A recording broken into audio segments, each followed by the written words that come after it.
నమస్కారం అండి. నా పేరు మేడేటి గీత రజని ప్రియాంక. నిన్న మాకు ఫోన్ చేశారు సేవకు రమ్మని. సరే కదా 3 డేస్ సేవకు రమ్మని చేశారండి. చేస్తే సరే బుధవారం, లక్షవారం, శుక్రవారం ఉంటుందమ్మా సేవ, మీరు రండి అని చెప్తే సరే అని వచ్చామండి మేము. నిన్న వచ్చి శారీస్, పసుపు, కుంకుమ, ఈ అగరబత్తులు ఇవన్నీ కూడా 2500 వరకు ప్యాక్ చేసామండి. చేస్తే రేపు నైట్ 8:30 అయిపోయింది మేము ఇంటికి వెళ్ళేసరికి. సరే కదా మార్నింగ్ రమ్మని మళ్ళీ మార్నింగే 9కి రమ్మన్నారండి. సరే కదా 9కి రమ్మన్నారు కదా అని పిల్లల్ని వదిలేసి పూజలు వదిలేసి ఇంట్లో త్వరగా పరిగెట్టుకొని వస్తే 9 నుంచి ఇక్కడే కూర్చోబెట్టారు. సేవ చేసిన వాళ్ళకి కూడా టికెట్స్ ఇస్తామమ్మా అని చెప్పారండి. అది కూడా లేదండి.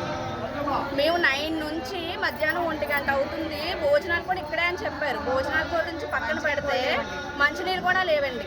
అలాగని చెప్పేసి సరే కదా కూర్చొని ఉంటే ఇప్పుడు ఆ టికెట్స్ 2000 మంది టికెట్స్ కూడా ఒక 100 మందికి లేకపోతే 50 మందికి ఇచ్చినట్టున్నారు.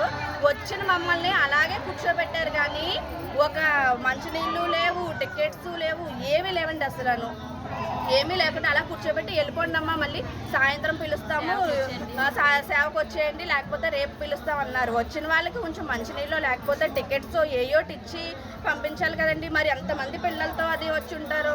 ఒక్కళ్ళు కూడా అలా తిండి తిప్పలు లేకుండా కూర్చొనే ఉన్నారండి. పొద్దున వచ్చిన వాళ్ళం ముందే వాళ్ళు చూసుకోరండి. మాకు ఇంత కష్టపెట్టకుండా ఉంటే మాకు కొంచెం బాగుండేది.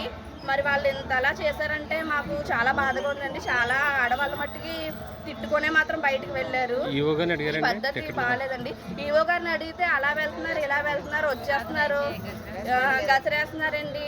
అయిపోయినాయి అమ్మా టికెట్స్ లేవమ్మా, ఇంకా వెళ్ళిపోండి అన్నారు. అట్లీస్ట్ నిన్న సేవకు వచ్చిన వాళ్ళకి కూడా టికెట్స్ లేకపోతే ఇంకెందుకండి. మీకు టికెట్లు ఇస్తామని సేవ చేయించుకున్నారండి. టికెట్స్ లేవు, ఏమీ లేవు. అలా ఎంతమంది చేశారండి? ఎంతమందికి చేశారంటే 150 మంది పేర్లు రాసుకున్నారండి. కొందరు పేర్లు అయితే తెలియదండి.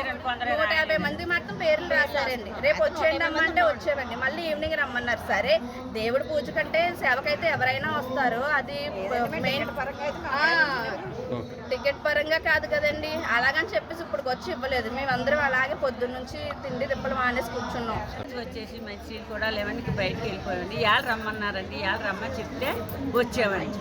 ఇప్పుడు లేవు, అయిపోయినాయి అన్నారండి. నిన్న నుంచోబెట్టారంటే అసలు ఏమీ చేయలేదు. ఇవాళ కూడా వెళ్ళిపోమని అంటున్నారు.